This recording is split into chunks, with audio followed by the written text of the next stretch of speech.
Hello, friends. Welcome from Empty Cloud Italia. I'm Aya Soma, and I'm here with Ayavada. Hello.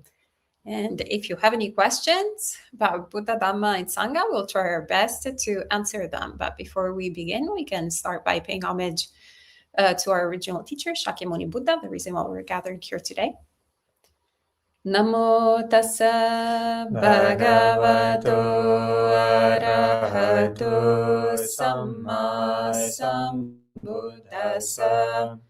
Namo tassa bhagavato arahato samma sambuddhassa.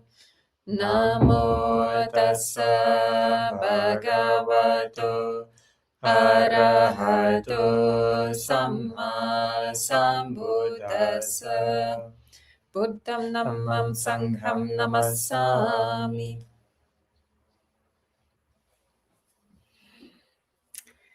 And good to see a few friends online checking in. Hello to Amparo Hernandez, how's our friend? I believe from Europe. Manal, good to see you from New Jersey. Luis, Jayanta, also from New Jersey. Good to see you all, friends. And Mrs. Sri Lanka, I assume from Sri Lanka. Not sure if physically or just originally from Sri Lanka. And Manal says, hello, Venerable. So nice to see you both, and nice to see you as well. Nice to see you, Manal. Good to see you all. So there's no questions for now, so maybe we'll end it here. Maybe it'll be the world's shortest monk chat. Or I'll ask a question to Venerable Vada. So how are you doing here in Italy? How's it going for you? Okay, well, yeah, for those of you who have been following a little bit what happened, I was in Australia for a time, and now I'm back in Italy where it's much colder, but it is warming up a little bit. But I think I got used to the Australian summer, which is already quite hot. And then I came back to the Italian winter, and especially a cold one, apparently.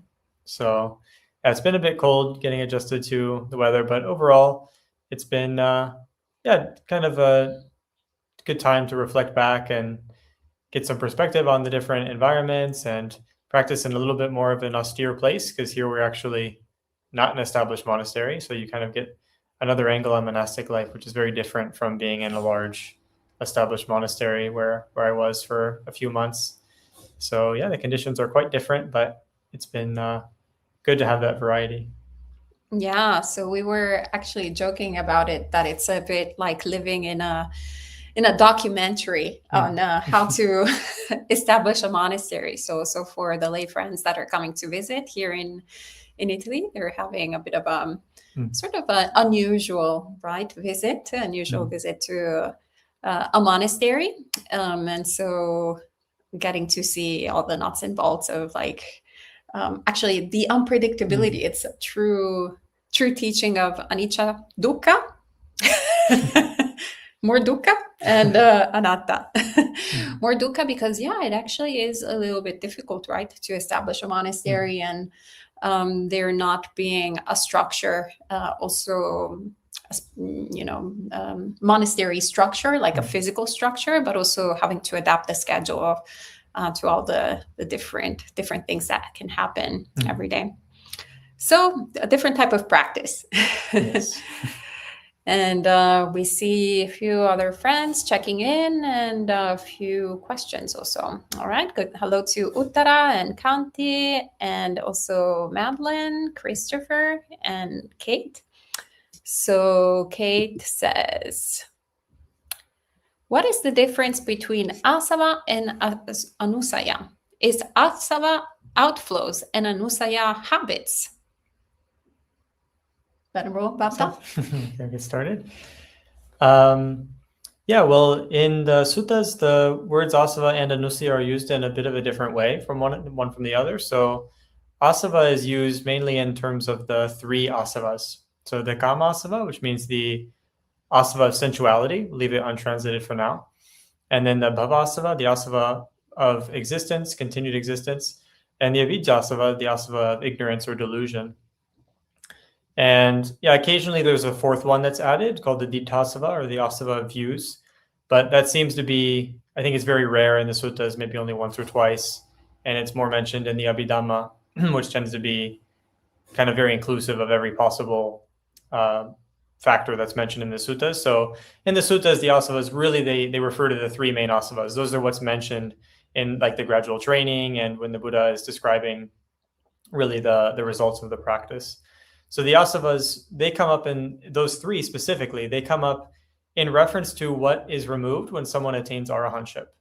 So what are the causes that are kind of the fundamental cause of samsara, the fundamental cause of rebirth? And kamasava, the asava of sensuality, that one is related very closely to what we might call kama tanha, right? The Buddha says that the craving for sensuality, the craving for sight, sound, smell, taste, and touches, that's one of the fundamental causes of rebirth. And that's in the definition of the second noble truth. And then the bhavasava is the craving for existence. So the movement of the mind to continue existing. And that's also, the Buddha says, one of the causes of rebirth. And then the avijjasava, the delusion or ignorance, this is, the Buddha says, it's the root of craving to exist. And it's also the root of basically most of the defilements, if not all of the defilements. The ignorance is kind of the root of them. So the way that the Buddha talks about the three asavas, really what it seems like he's referring to is just the two types of craving that lead to rebirth, and then the underlying cause of ignorance. And then the craving to want to cease to exist, it kind of comes under the craving to exist or the craving, the ignorance, because it's sort of just like a subtle form of wanting to experience or not experience a sort of expression of a delusion of self and so on. So it's kind of subsumed into those. So the asavas, they're really the cause of rebirth or the cause of samsara, and they're what an arahant is rid of, what they purify. And one of the translations of asava would just be something like defilement. So sometimes it's translated as outflow or inflow or influx or outflux or effluent or all these. I think it used to be translated as taint, which is like the word for defilement. So there's many different translations. There is a historical context. It seems pretty clear that it was a Jain term, and the Jains used it for the karma that flows into your soul and gets you stuck into samsara. But the Buddha didn't have that view, and so he seems to have adopted the term just as meaning like a defilement. So just like the karma in Jainism, karma defiles the soul and it keeps it stuck in samsara. In the same way, the asavas are like the mental defilements that keep it stuck in samsara. And some teachers will use the etymology of flowing, like I mentioned before, like outflowing. They might use that as a practical teaching about like watching the mind flowing out, watching the mind moving around. And that's totally relevant and very useful. But just in my personal opinion, I don't think that's what the Buddha was primarily meaning. But of course, we can always be creative in ways that are in line with Dhamma. And then in terms of anusaya, that is used actually as a long list of defilements, which is usually translated as something like latent tendencies. And the anusayas the Buddha defines are the qualities of the mind that you could almost call them potentials, the potentials in the mind to produce defilement. So for example, maybe right now you're not angry, but if someone were to like come in and start messing up your house and yelling at you and being mean and abusive and dangerous, you might start feeling aversion to the situation. So right now you're not averse, maybe, but it might happen that you have the potential to become averse if the situation changes. And so the Buddha just calls that an anusaya. Like there's that latent tendency to a reaction that's not happening right now. Or for example, the latent tendency to greed. Like maybe you don't see or you don't hear or think of anything that makes you particularly greedy or wanting something else than you already have. But if you did get exposed to something, then that tendency to greed might come out. And there's actually a long list of these that the Buddha gives. I can't recall them off all of my top of my head. Some of them, I think, views, ignorance is one as well. So just different latent tendencies that can be expressed when they're triggered. And those aren't mentioned as kind of the cause of samsara. They're actually less common in the suttas, but they're just another example of ways of relating to defilements and of observing the mind. I don't know, Venerable, if you have. No, that was very thorough. Sadhu. Very good. Thank you. Christopher says, the Susima Sutta is interesting. I read a few times to understand. Many people think Buddhism equals meditation, equals special powers, equals supervisions, equals enlightenment. People mixed up two different things. What Buddha said was, don't need magic powers to be enlightened. What some later people thought he meant, you don't need deep meditation to be enlightened. They equate deep meditation as magic and supervision. Jhana is not a requirement for enlightenment, which is why in current times jhana seems to lose its significance, which is also what Susima Sutta stated. Jhana not a requirement for enlightenment. Your views. It's a long question. Yeah, it's a lot of questions. Exactly. I can't actually recall that sutta in particular on the top of my head. Can you recall it? I remember it. That's a famous one. I don't remember on top of my head, so maybe you can address it since you remember it. Okay. Yeah, I think it's a bit hard to tell exactly what you mean, Christopher, in terms of if you're saying that people misunderstood it like that, or if you think that's what this was saying. It is true. The Susima Sutta was famous, or is famous, for mostly what it's used for is some people say, oh, this is proof that one doesn't need jhana to become an arahant. But if you read the sutta, it's just very obvious that that's not what it says at all. What happens is, in very brief form, someone is in another religion and they think, wow, these Buddhists get a lot of support. So let's go over there, learn their teachings, and then teach them to our lay people so that they think they give us support. And so Susima, he ordains in the Buddha's, he ordains as a bhikkhu, I believe, or maybe he doesn't ordain, but he starts associating with the monastics in order to steal the teachings and then use them to get support amongst his own followers. And while he's in the sangha as a sort of hidden thief, as like a spy, he starts talking to some of the monks, and he says, he hears that some of the monks are arahants. And so he goes up to the arahants and he says, oh, so do you have psychic powers? And they say, no. He says, oh, so do you have the divine hearing? Like, can you hear very distant, faraway sounds? And they say, no. He says, well, do you have divine seeing? Can you see beings far away? And they say, no. And he goes through all the list of psychic powers, and the arahants say no. And then he says, so do you experience the formless attainments? And they say no. And then he says, well, this is really silly. I don't, how can you be arahants? And then he has a long discussion with the Buddha where the Buddha says, essentially, just because you understand Dhamma, like just because you understand impermanence and dependent origination, does that mean that you have psychic powers? And Susima says no. And the Buddha says, does that mean just because you understand the Dhamma, does that mean you experience the formless attainments? And Susima says no. So the sutta, and then the key point of the sutta being that just because someone doesn't have the psychic powers or the formless attainments doesn't mean that they aren't an arahant. That's the main message of the sutta. And then Susima apologizes for what he did. So there's no point where he says they don't have the four jhanas. He specifically says the formless attainments. But for some reason, the commentary to this sutta says that the arahants didn't have jhana or something like that. But it's just never said. It's not said at all. And if you read the Mahamalukya-putta Sutta, Majjhima Nikaya 64, I think, the Buddha says that saying that someone can attain non-returner, which is this level before arahant, he says, saying that someone can attain non-returner without the jhanas is like saying someone can cut a tree down without they can cut the center of the tree without cutting through the bark. And he says it's just not possible because you have to go through the bark to get to the center. So there are suttas which contradict that idea, and the Susima Sutta doesn't actually support it. So that's my views on that sutta. And I think even some scholars, like very famous people who you would know the name of, I think have used the sutta to argue that arahants don't necessarily need jhana. But I think if you just read the sutta, then it doesn't really seem to be much of a question in my mind what it's saying. It just is saying that they don't have formless attainments. Okay, great. Thank you. And Kate Lau says, in the suttas, the Buddha mentions stains to be abandoned by removing, does not tolerate an arisen thought of sensual desire. He abandons it. He removes it. Can you explain the difference between tolerate versus abandon? Yeah, absolutely. So we can actually just look at our experience, right? So what happens when we see something that we're actually very interested in, right? So maybe we're very hungry, we go to the restaurant, and then we see a nice plate of pasta. And then we're like, I'm a little bit hungry, and actually now I'm even hungrier.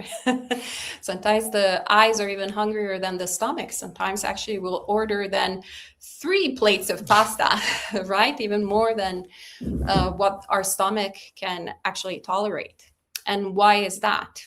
Because the thought arose in our mind, and not only did we tolerate it, we actually started nourishing the thought, right?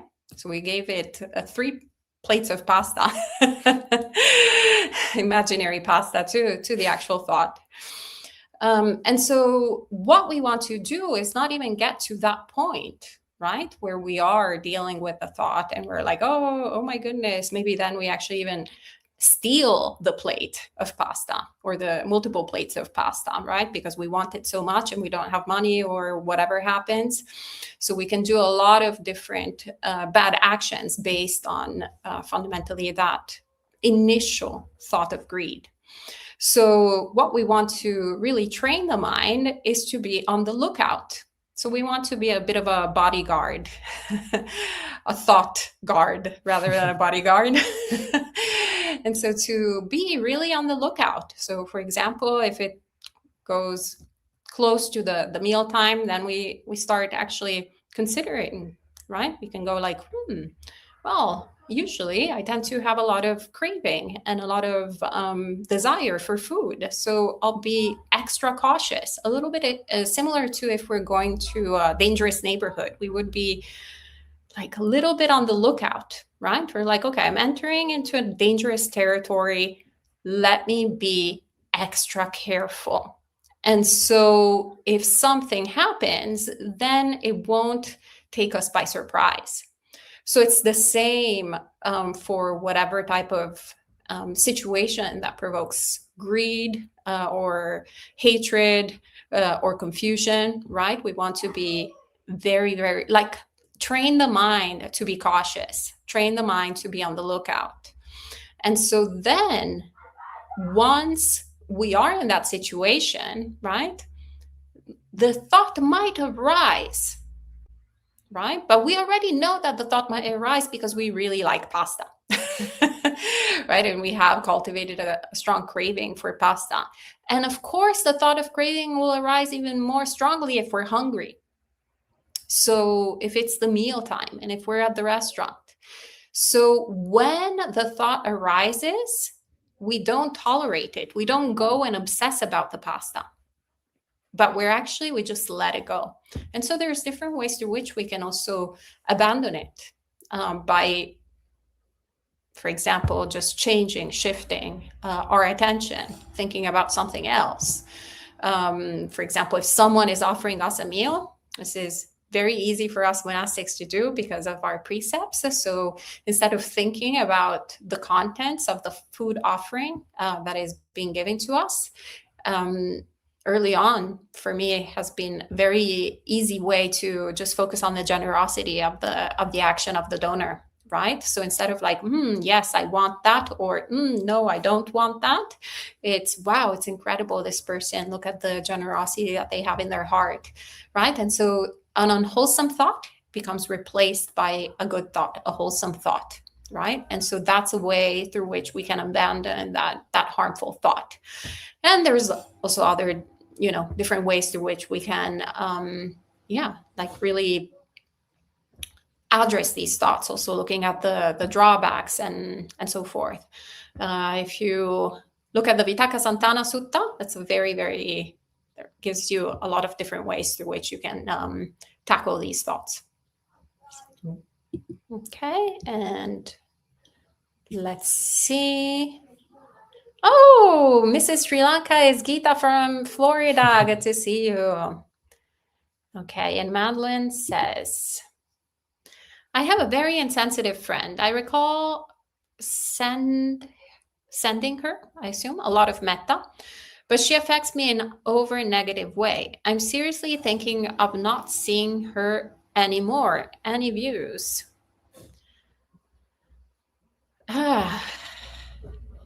Any views? We're trying to give up these views. Well, I feel like sometimes we have to also be a little bit realistic to where we're at, right? So it doesn't really have to do sometimes with others, with the insensitive friend or the very sensitive friend or the medium sensitive friend, right?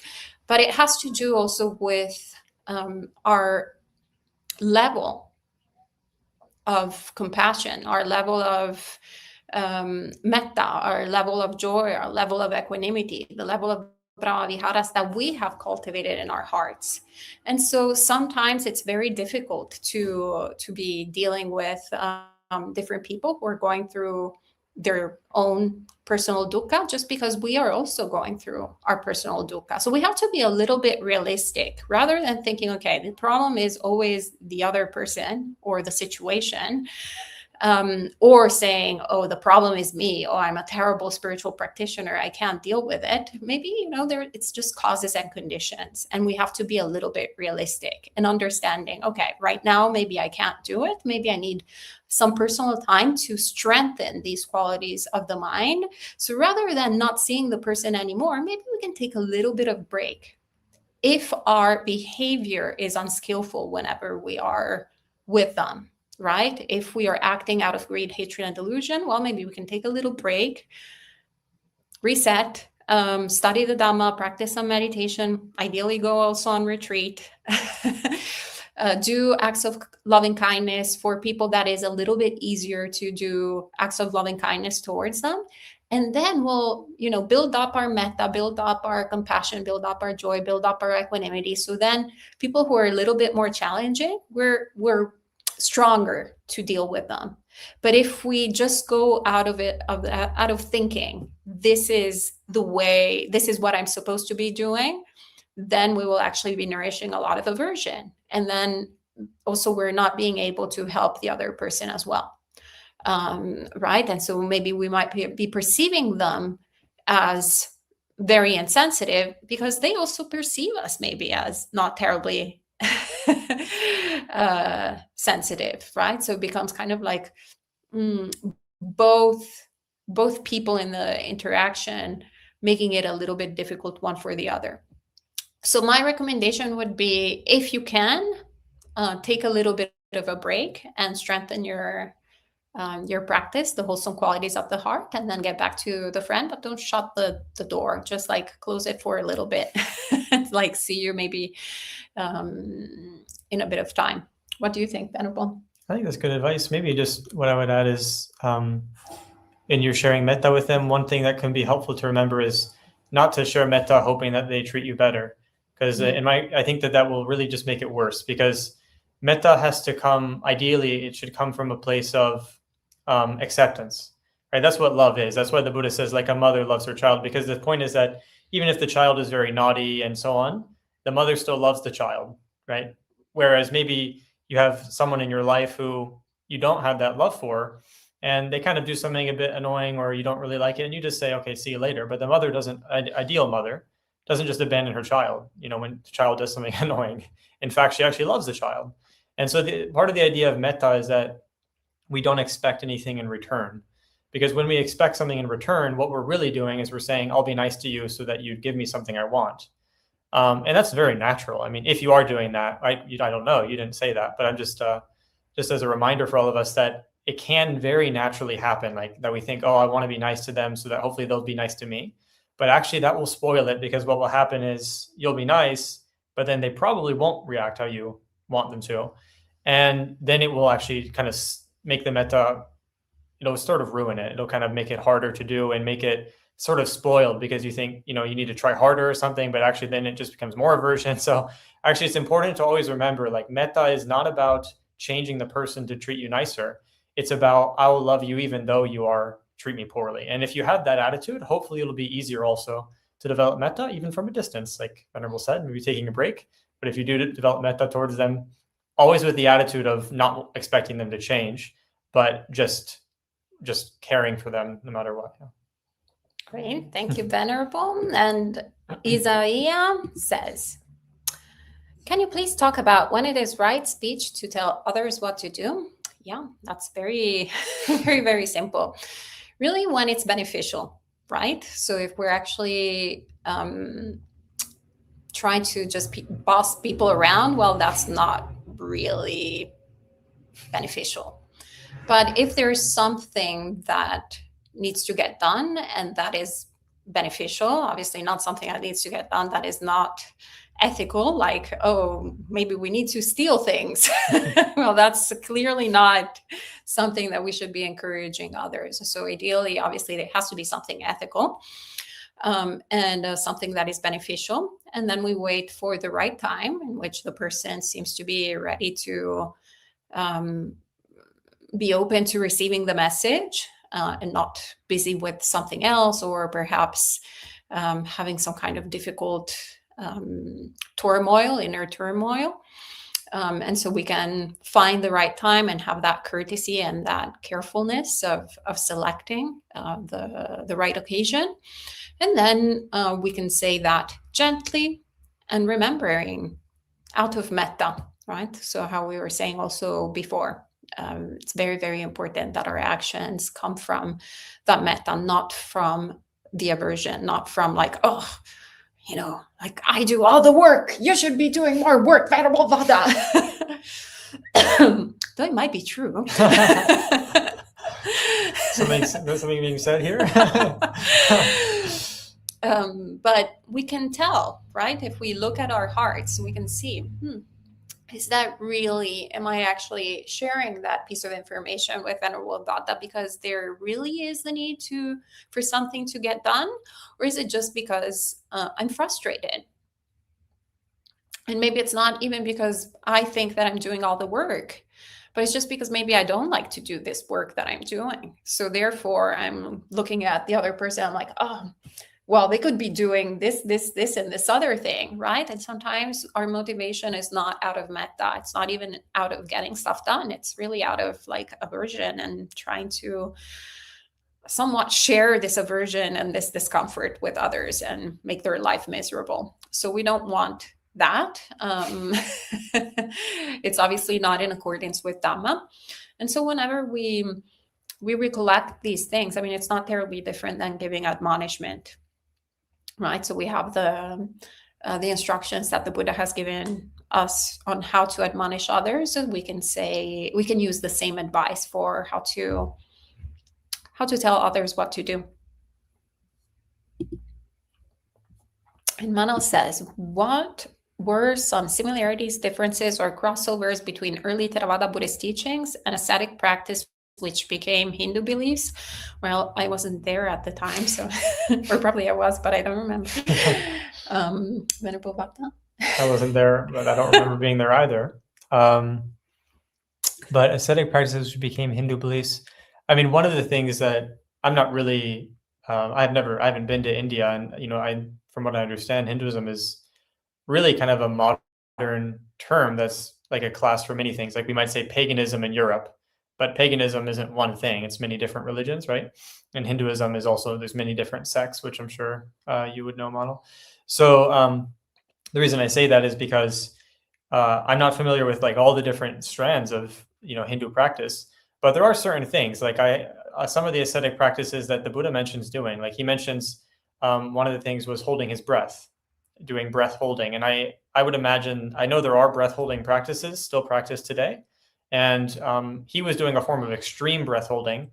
I'm not so sure if that's still done, but I wouldn't be surprised if it was as a spiritual practice. And then other things like acting like animals is mentioned in the suttas. And I think the Buddha mentions also that he was, in certain ways, he was doing practices that were very almost animalistic, like maybe even walking on all fours or eating cow feces and things like that. And some of those I've heard there are still similar practices that you might see in India of people who either take on practice imitating an animal or not washing, for example, for ever, or holding an arm up in the air. So doing certain bodily extreme practices. And you see things similar like that referenced in the suttas. But I'm not sure when you say early Theravada, then maybe I wouldn't say those are early Theravada. Those are more kind of recommended against, you could say. Those are more like before the Buddha taught. But the Buddha did adapt what are called traditionally the 13 Dhutangas, meaning the 13 ascetic, really, they mean the 13 ascetic practices. And these are things which are optional, that are kind of like extra practices of asceticism that the Buddha didn't make mandatory, but he did say were allowable. He did permit them. So certain things he didn't really permit or condone, right? Like the Buddha actually never condoned fasting, apart from what is nowadays called intermittent fasting, where you fast for certain periods of the day.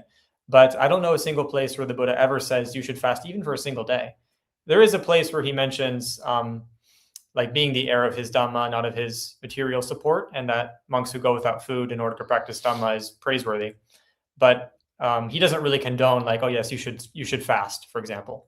So that's not to say it's not a bad, it's not a useful practice sometimes, but the Buddha was actually quite lenient about these things. He really didn't really push it very much, apart from already being a monastic in ancient India was very renunciant, right? Even modern standards for monasticism are quite luxurious in comparison in many ways from compared to the time of the Buddha. But the 13 Dhutanga practices are additional, and I won't go through all of them now, but they include things like not living in a hut, but living under a tree. So actually not having a shelter, but living outside in some way. Or not laying down, but always just sitting, walking, or standing. And that's something that, for example, the Buddha's cousin, Venerable Anuruddha, took for over 20 years. I think he did that practice.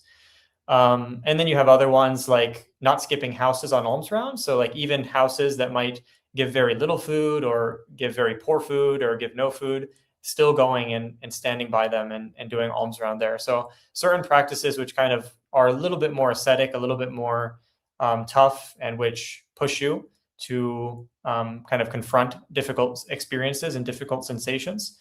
Some of those were condoned, and I believe that those were practiced by many other religious people, I imagine, at the time, and probably in the modern day as well. Great, thank you, Venerable. And Babe Rainbow, I believe, asks, I was wondering, if there is no self, what gets transferred into a next life? So this is possible the most asked question in Buddhism, probably second only to why did you become a monk, right? That's very true, yeah. Very, very popular question. So there's actually on the Buddhist Insights YouTube channel, there's a whole Dhamma talk from Bhante Sudaso that goes into this topic thoroughly. So if you want a more thorough answer, you can actually look at that video. But in brief, maybe I'll actually answer with a question.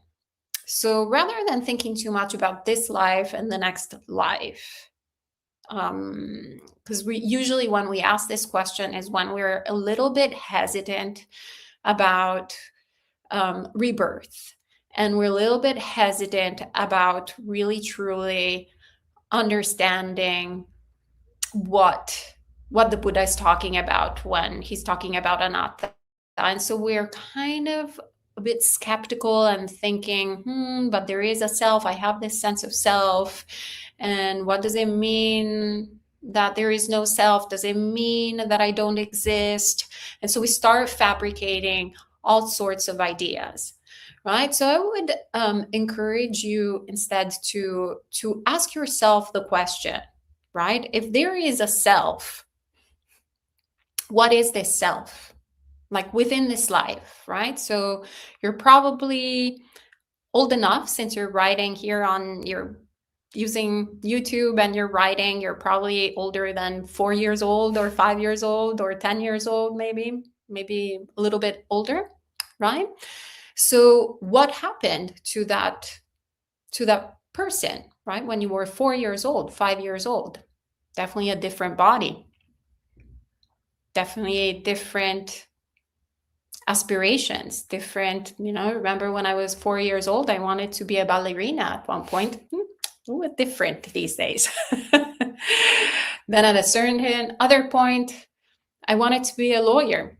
Well, very different from now. Definitely don't have that aspiration. So if there is a self,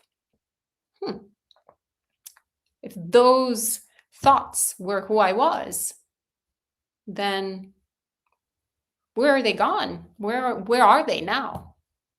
right? What happened to them?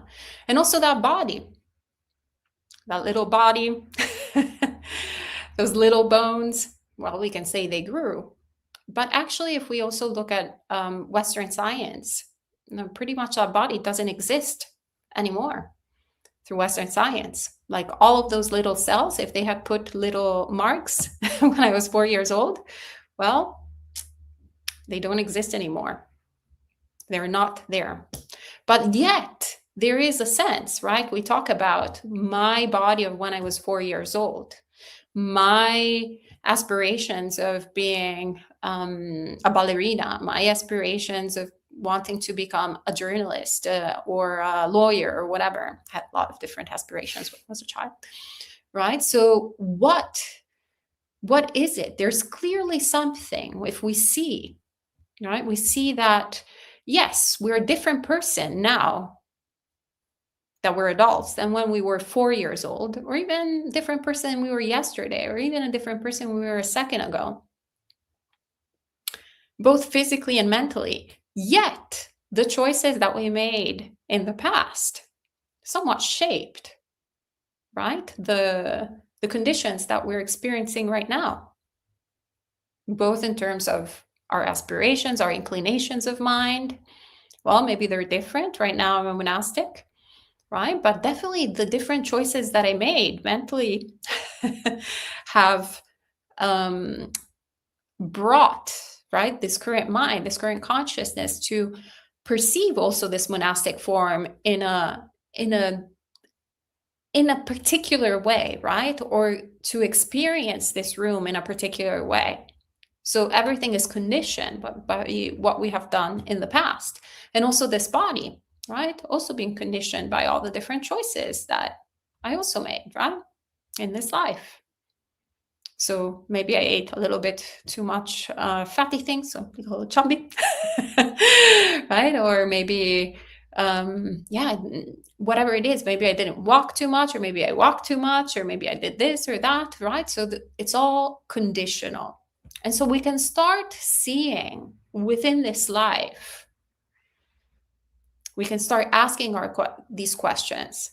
Well, if there is no self, what gets reborn? But also if there is a self, what gets reborn? What doesn't get reborn? So there, once we kind of understand this process within this life, then it's easier to also understand, because it's always the same process, basically. It's kind of evolution, microevolution and macroevolution. It's always evolution. It has a similar principle. And we also start seeing how arbitrary it even is to say, okay, there is like this sort of birth and this death. What we're really talking about, birth and death, we're talking about usually this body, because we have this perception that it appears out of nowhere and it like dissolves out of nowhere. But when we look, for example, when we're in the forest, when we're seeing all the different seasons, actually there's never an appearance out of nowhere and a disappearance into nowhere. Where it's a constant process of birth and death, constant process of rebirth, of regeneration due to causes and conditions. And so it's easier for us to see actually nature. But by seeing nature, something that is a little bit something that we don't perceive as ourselves, then we can start noticing, we can start seeing, we can start pondering. But really, rather than a kind of institutional question, doctrinal answer, what I recommend is to really look into your experience, really look into your life, really look at all of these things, ponder them, contemplate them. Also see the resistance that the heart has towards accepting impermanence, towards accepting actually this constant change and shifting, this constant impersonality of everything, right? And the suffering that comes, the satisfaction that comes from it, and how we want for things to be different than what they are. Venerable, do you have anything? No, I think that's good. I mean, maybe all I would say is on the same point is that, yeah, it's often addressed from a doctrinal point. Like people will answer the question doctrinally, but it's actually very true what Venerable Suma is saying. And really the Buddha, these answers are, they're found through practice and through meditation. So like when you start understanding the Dhamma in your experience, the question just won't arise. And the Buddha actually defines in one sutta, he defines what is right view. And he says, basically, it's when someone understands that there's rebirth, but that there's no self involved. It's what happens when you attain stream entry. You just understand that process. And so, yeah, it's something to be remembered. Like it's not going to be answered through intellect. It's going to be answered through your practice of the Noble Eightfold Path, which includes virtue, meditation, and then contemplation. Great, thank you. And Gregory says, I'm reading the Digha Nikaya, and sometimes the actions of the Buddha seem to be inconsistent with the Majjhima Nikaya. How should one understand differences between suttas? What did he say is inconsistent? I'm sorry, I didn't quite understand. Oh.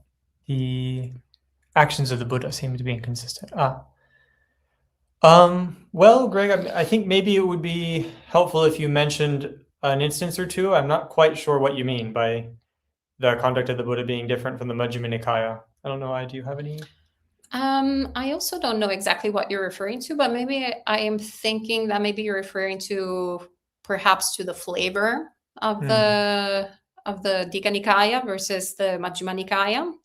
And I seem to understand that the Digha Nikaya also kind of like the purpose, quote unquote, not the purpose per se, but like more the composition was also made for a particular audience that sort of kind of text to convert people. It sounds like maybe not the best choice of words, but maybe it definitely is a little bit more thorough in not thorough. I can't elaborate, maybe.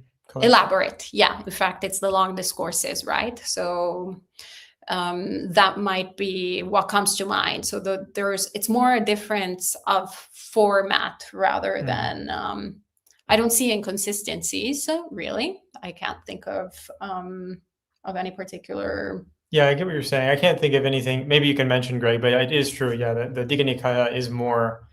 It does have a bit of often it does have a flavor of like more extravagant, miraculous types of events. And sometimes it is obviously a question, like, are these literal? Are they exaggerated, etc.? And that's obviously kind of a separate point. But yeah, I think that's maybe that's what he means. But if not, then you could always say it. Also to perhaps present Buddhism as a religion. I mean, also in comparison to other different belief systems. So maybe that's missing in some other collections of discourses. And Christopher says, Chula Vihuya Sutta, Samyutta Nikaya 412, never was there a variety of truths other than sensations always in the world.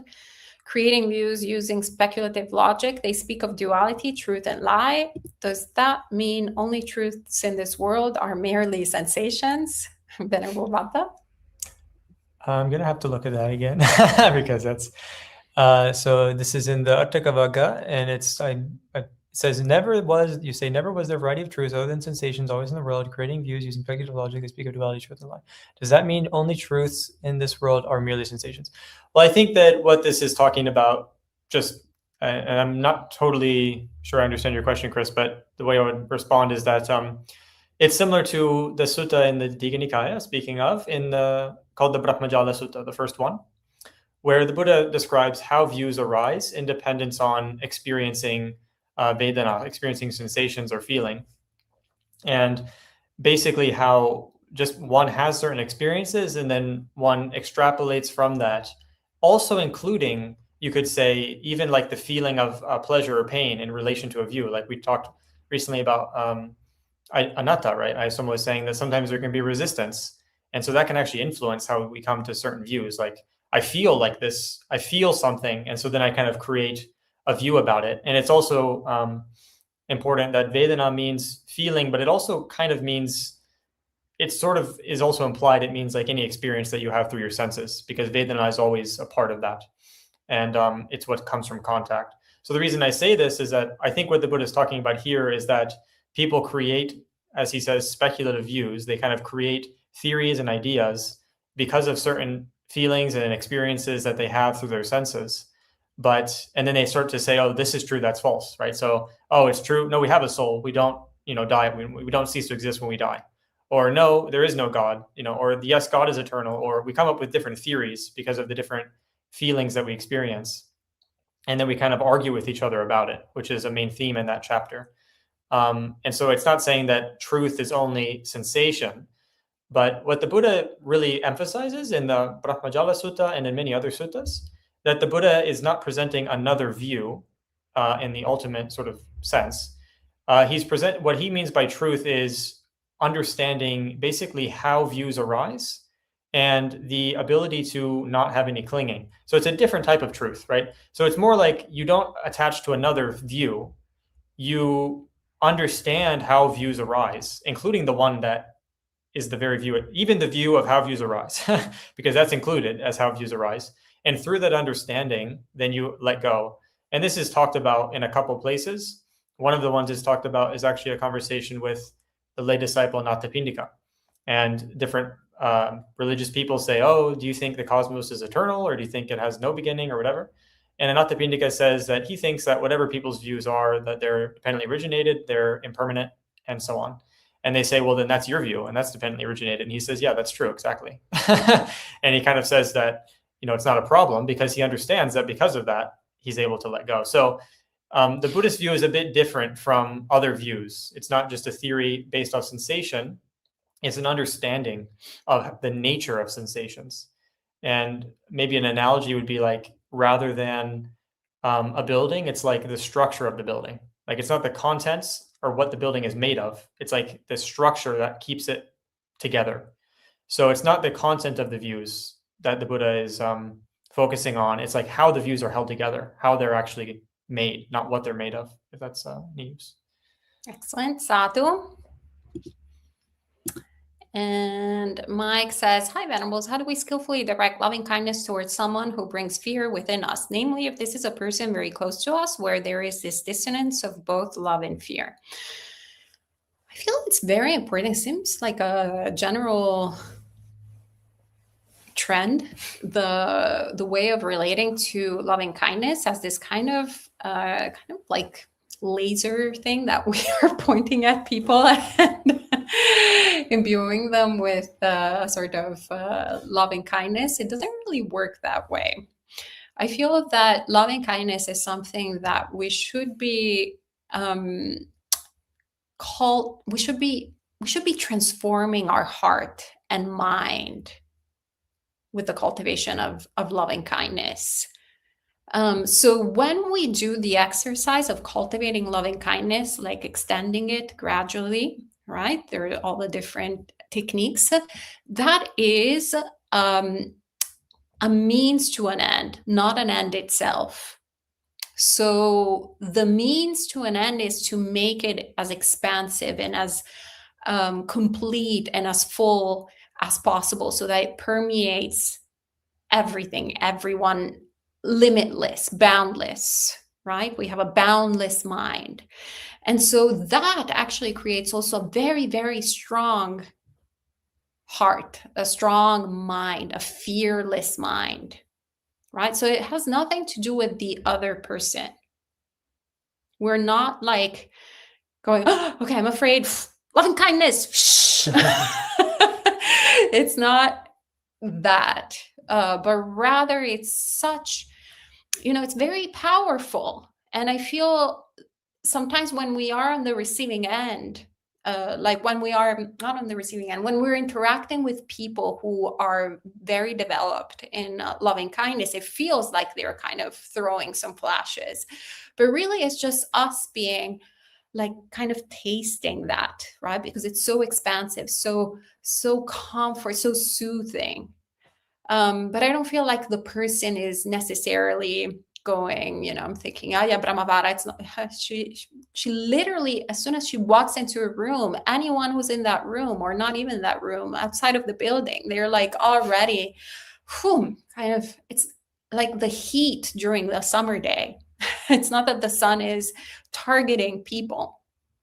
It's just hot. It's naturally hot, or the humidity in the air naturally pervades everything, right? So that's a little bit more how we should be, I feel, relating towards loving kindness. And then that fear will naturally melt, right? Because there won't be anything for it to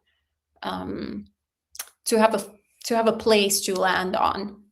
So that's more what we want to do. We want to remove all the sort of plate which the fear like lands on. So that's what comes to mind. Do you have any thoughts on this? Yeah, that's good. And Josh, lost in time, please come back. Says, I was wondering, in my meditation, there are times when I don't notice that I have lost track of my breath until I realize I lost it a while ago. I count breaths or say Buddha with them, but suddenly I'll notice that I'm just blank and haven't been counting anything. I don't notice thoughts or anything that took me off the breath. Is this normal and something I can do to keep on my breath better? Well, what comes to mind is, personally, I never had actually any luck with the particular technique that you're talking about. So the counting of the breaths, or using some kind of ways to hold the mind towards that. But there are several people actually that have, many people actually receive a lot of benefit by using those tools. So once again, they're tools, just like as we were talking with metta, there's a means to an end. And so we should never think that the means are the goal, right? We should understand that the goal is a little bit different. So then the instruction that Ajahn Passanno Bhattisudazo's preceptor gives, I think, is very, very useful. So it's do whatever works. And what does he mean by that? We actually have to see what really gets us to want to be present here and there with the breath. So we need to be a little bit experimenting. So why didn't it work for me to do the tracking of the breath or the counting of the breath? Because I found it extremely boring. So I was like, 1, 2, oh yeah, like tomorrow I can go and da da da da da, or like, oh, sound, ooh, da, da. Like everything was more interesting than 1, 2, 3, 4, 5, or even doing any type of mantra. So we want to interest the mind in being present. And so we have to experiment what is there, like what makes us happy, essentially, what makes us joyfully want to be with the breath. And so for me personally, what has been very helpful is to actually look at the hindrances.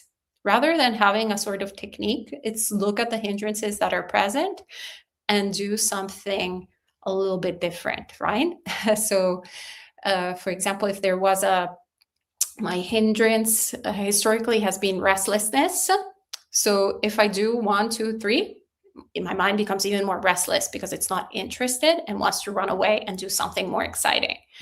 So then, therefore, I was like, okay, there's this restlessness, but let me go and look for a sort of element, a quality that is of tranquility. Actually, this breath is a little bit tranquil. It's a little bit predictable. And so my mind, just by kind of like a sort of inner talk, goes like, oh, it's very interesting. Actually, this tranquility is very pleasant. So we want to do, the opposite of before, like with the cake, when the cake were like, no, like I want it. No, stop, don't go there. Actually, we want the breath has to be a little bit like the cake, but we want to welcome it to this, like it's a good cake. So we're like, oh, this is very, very calm and soothing. This is nice. I want to actually be here, present. Let me see, what is this quality of tranquility?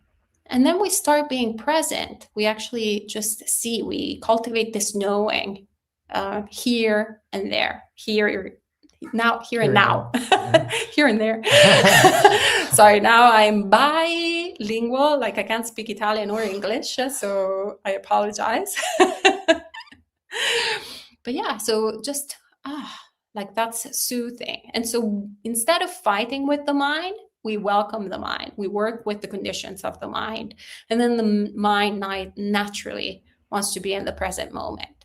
And then we can start training ourselves. Like we see the instructions of the Buddha.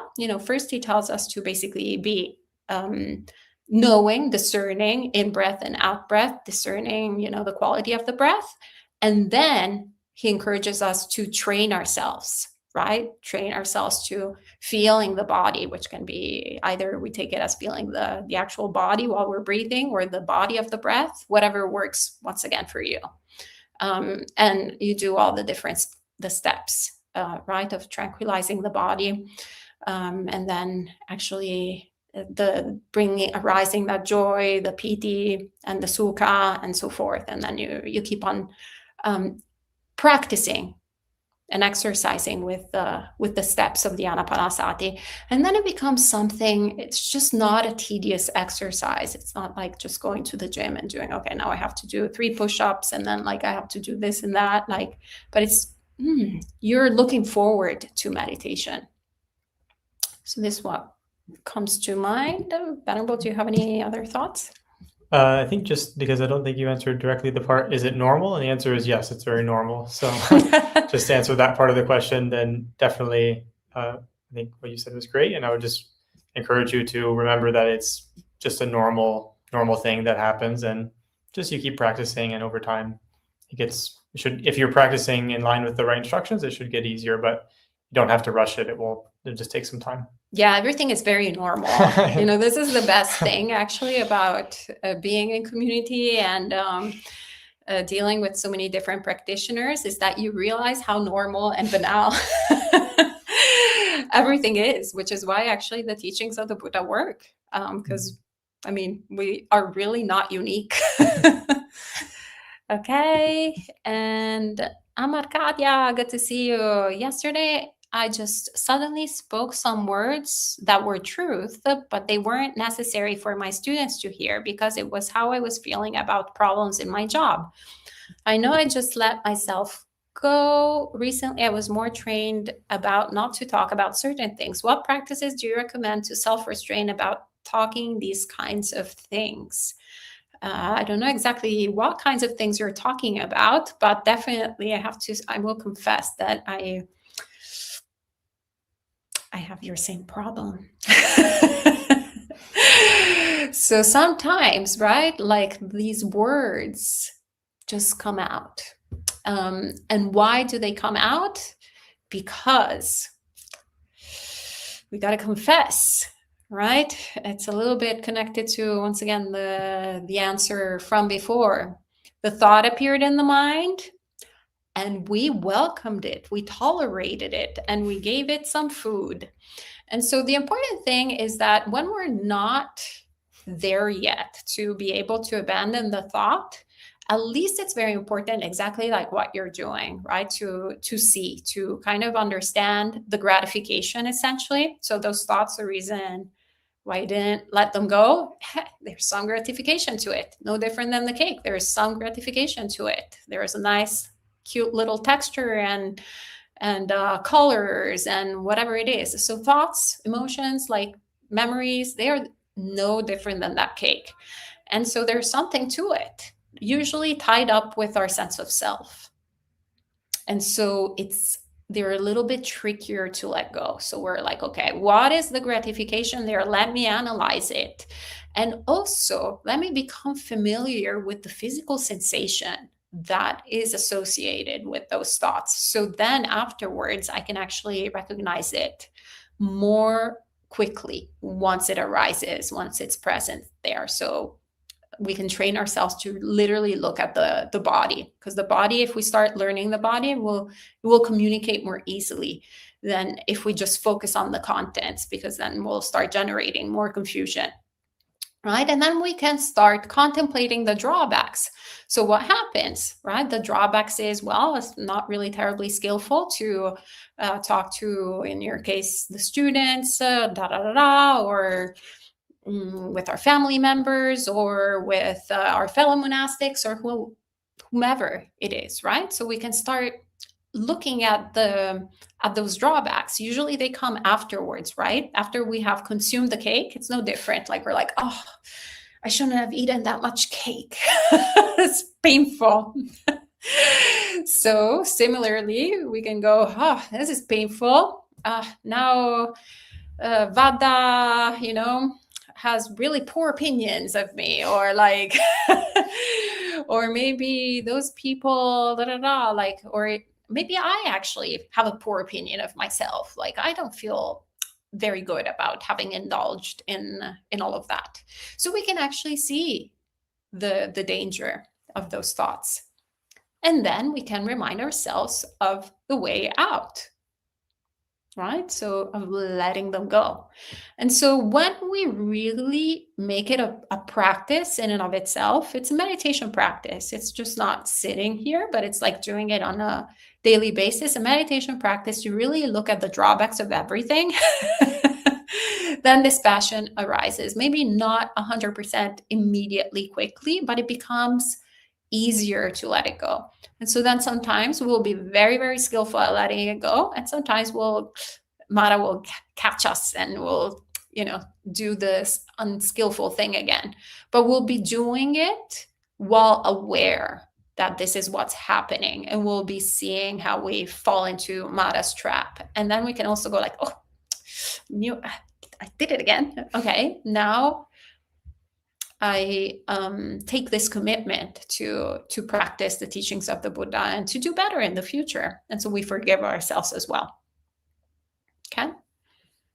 I think we might be on a lightning round, or? Yes. So we have a few more questions that are, maybe this one was part of the other question from before. For example, how can I stop anger from coming about when this person yells at me, or to a wider extent, this nature to become defensive? Venerable, do you want to address this quickly? Could you quickly, what was the original question? The original question was the one on metta. The one on directing loving kindness to people. Okay. So yeah, bringing fear, and then so you're saying, how can you stop the being? What does it say? How can I stop anger from coming about when this person yells at me, or to a wider extent, this nature to become defensive? Yeah, I mean, I think one of the things that's come up a couple of times now in the answers, which is always useful to bear in mind, is that it's a gradual process of getting familiar with the habits and tendencies that we have in our body, in our speech, and in our mind, and then gradually starting to understand the difference between what is beneficial, wholesome, pleasant to us spiritually, and then on the other hand, what's harmful and unwholesome, unskillful, and unpleasant that we're not happy about, right? And so something like reacting with anger, or even you mentioned fear and so on, these types of emotions that come up, or being defensive, right, that we recognize we don't want to habitually give into. Already that act of recognition, as Venerable was just mentioning, it starts a process of gradually becoming familiar. And what the Buddha recommends to his son, Rahula, was to reflect before, during, and after actions by body, speech, and mind. And so that would include, by body and speech, I think is relatively clear, though often we don't actually do it. So it's actually saying like, well, the Buddha said to do this. So he wasn't just saying it for fun. So he actually said, like, before we speak, we should be reflecting, is this really useful? And then during, and then after. And so when you do that process by body and speech, you start to understand gradually, because if you don't reflect, then you just can't grow, really. And it's the same with the mind, and that would include things like feeling defensive or feeling angry, and also the root of then acting out by body and speech. So in our mind, like, we look, which thoughts and intentions and attitudes are we actually nourishing actively, right? Like actively nourishing thoughts of greed, aversion, or confusion, delusion. So when we start noticing like, oh, I'm actively feeding this, then we can become aware of that and try to remove the causes for that, right? Remove the interest, remove the desire, remove the pull towards the gratification, which Venerable was just describing, right? So reflecting on our actions by body, speech, and mind, it's something that the Buddha really recommended. And through that process, then we start to gradually purify those reactions. And I think, I mean, the standard answer, of course, would be to just continue developing metta. But the reality is that you do that in conjunction with these reflections and in conjunction with your just general spiritual practice and reflecting on all your other behaviors. Because you might also notice like, oh, I have a tendency to get defensive towards this person when they yell at me, but it's probably not isolated. Like you probably have a similar tendency towards many people or scenarios, right? So there's often like particular habits or almost like energies in the mind. Like by energy, I don't mean it's something mystical, but something like maybe the mind is very kind of pushing, a bit impatient, or the mind is like a bit irritated, or the mind is kind of always looking for sensual pleasure or something like that. So you'll notice certain tendencies, and those are often running themes through the life. And so you just gradually become familiar with them and how you're feeding them with your actions, and then you just gradually purify it. Excellent. Thank you, Venerable. And Kanti says, oops. How can one cultivate and strengthen wholesome actions to increase and maintain focus on the breath throughout the day? Venerable Banda, do you want to answer that? Because I feel like I've spoken a lot. Okay, so specifically on the breath, well, I mean, one thing I would say is what Venerable Soma was mentioning before is like the mind, it stays with the breath, or it doesn't stay with the breath, as the case may be, because of finding interest, finding pleasure, finding a sense of ease there, right? And where does that come from? Well, it comes from contentment, non-desire. So I just mentioned, for example, something like impatience. So this is something that can be really useful. Is like if you notice in your day that you're moving on to the next thing, like always the next thing, the next thing, the next thing, it will make it very hard to watch the breath. And the reality is that there's often a lot of impatience in the mind that we only recognize if we start to see that, like, oh, the mind is like always kind of a bit impatient, kind of a bit looking for the next thing or moving on to the next thing. And one thing that's very useful to understand with meditation is that we're not moving on to something else. That's just how samsara operates. Meditation is stopping. It's not another activity that you do in the world. Meditation is the ending of the world. Like it's how you end the world. So it's not another action that you do. It's ending actions. And so it's a totally different type of thing. But often we can really confuse that. Like, for example, the Buddha gives 16 steps that Asava mentioned in breath meditation. And some people just love that. Wow, 16. But if you tell me just be still, I mean, doesn't make any sense. Because when we start thinking in terms of like, I do this, I do this, I do this, and then I'm gonna do that, and then I'm gonna do that, it's like, wait a minute, what are you experiencing right now? What's the problem exactly, right? So yes, there are stages to meditation. The Buddha taught those.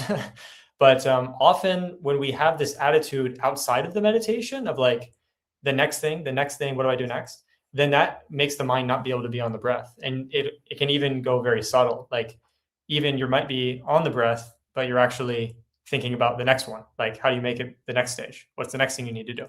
And it's like, no, you don't need to move on because that's what we're always doing. That's how samsara rolls forward. Meditation is stopping. And that's why meditation ultimately leads to a gradual stilling, because you're actually you're shedding layers of yourself. You're not like adding another badge of meditation to yourself. You're not accumulating something. You're shedding qualities, like shedding habits and thoughts and tendencies and sensations and so on. So I would just look at that, like look at what am I doing in my daily life that is making me not able to be still, not able to be content, not able to find joy and be in the here and now, right? Because whatever the object of meditation is, whether it's the breath or something else, at the end of the day, it really just comes down to, are the hindrances present or are the hindrances being removed, right? And those hindrances are operating all the time. They're not just during meditation, right? It's not like I sit down and then, okay, now there's the hindrances. They're always in the mind, right? It doesn't, or not in the mind as the case may be, right? Per the person. So yeah, looking like, where am I feeding the hindrances? And specifically, I would emphasize always remembering that the hindrances aren't things you're aware of. They're attitudes that you have. Like sensual desire isn't something you're aware of. It's an attitude you have towards things that you're aware of. Aversion is not something you're aware of. It's an attitude. It's a reaction. It's a kind of moving on. It's not being able to be peaceful and still. And so looking at those habits, those reactions in the mind outside of the meditation, hopefully that would then make any kind of meditation you do a bit easier. Great. Thank you, Venerable. And I think that answered pretty much also differences spreading the question of, can the Venerables help me with meditative absorption? I would say, yeah, that kind of covered that too. And Robert says, I have been diagnosed with chronic fatigue syndrome, and I basically feel like I have the flu or worse all the time now. It may never get better. Any advice on how to practice and how to think about it? Yes, actually, because I also have chronic fatigue syndrome. So yeah, in the past couple of years, I've had several different health issues, which were quite new to me, because prior to the pandemic, we have, before Christ and after Christ, and we have before the pandemic and after the pandemic. So before the pandemic, I didn't even know how intoxicated with health I was. In fact, I remember, it was like, yeah, intoxication with youth. When the Buddha talks about intoxication with youth, I could understand it. Intoxication with life, I can understand it. Intoxication with health, I was like, yeah, I don't know. I can understand what the Buddha is talking about, but it was very intellectual. Well, after the pandemic, I really understood what intoxication with health is, because once again, I had pretty good health most of my life. And so I was just not able.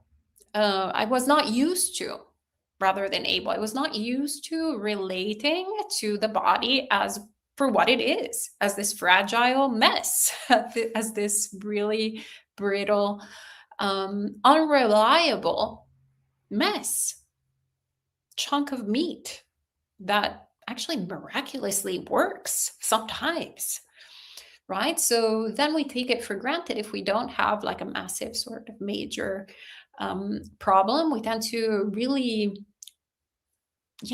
take for granted that the body should be working in its sort of efficient or the best of its nature. And so then when these things happen, that the body like starts malfunctioning, and we can have some sort of chronic also illnesses. Wow, that's the biggest fight, actually. I've come to realize for myself, it's not even the condition itself, but it's the aversion towards it. And it's like the constant fight to get, quote unquote, that body back, right? That idea of the body that was there before. Or even maybe we never had it, the idea that the body should be different. So we really need to, first and foremost, come to terms with that condition. Come to terms with the fact that, brain fog for me, that's just the way it is. I can't recall words that well. I start joking about it. I'm bilingual. Bilingual, no, as I was saying before. To a certain extent, it's true, but it's also actually the fact that I've been having all these problems. And until we actually accept that, it will always be this fight, this constant fight this losing fight. We're never winning it. And I feel like this is an opportunity to really look once again at the three characteristics, anicca, dukkha, anatta. It always comes back to that. Everything that we're experiencing is anicca, dukkha, and anatta. So it's impermanent. Once again, health is impermanent. Whatever we think we are in this moment, that's not who we are, in the sense that it's not ours. It doesn't belong to ours. If this body were mine, if this mind were mine, well, then I could say Ayasoma, in this moment, may you not have brain fog, may you not have fatigue, may you be extremely lucid, may you be eloquent in this way. But I can't because it does not belong to me. Wow, this is actually a very profound teaching.